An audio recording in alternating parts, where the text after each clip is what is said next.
कितने लोगों ने यहाँ पे इंजीनियरिंग करी है? Yes, without applause.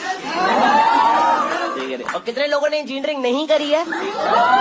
हाँ, तो आप सब जिन्होंने नहीं करी, मुझे शो के बाद एक कॉपी के साथ मिलना, 10 मिनट किया करा दूंगा। अगर इनमें से कोई भी बोलता देखा 4 साल की है, तो एक बार अपना फोन निकाल के बोलना आप इंजीनियर हो ना, देखना हैंग हो रहा है, तुरंत पलट जाएगा। मैं सिविल इंजीनियर हूँ, आपकी किचन में सड़क बनवा सकता हूँ, लेंटर लगवा दूं। ये तो मेरे को फोन नहीं आता भाई। हाँ भाई, हमने इंजीनियरिंग करी इसीलिए ताकि जिन्होंने नहीं करी उन्हें बेवकूफ बना पाए। मेरा कंप्यूटर साइंस इंजीनियर दोस्त है, उसकी बंदी उसके पास आई, कह रही भाई देखना ये पता नहीं फोन नहीं चल रहा, 3 दिन से लाइनें आ रही है। कह रहा कौन सा प्रोसेसर है इसका?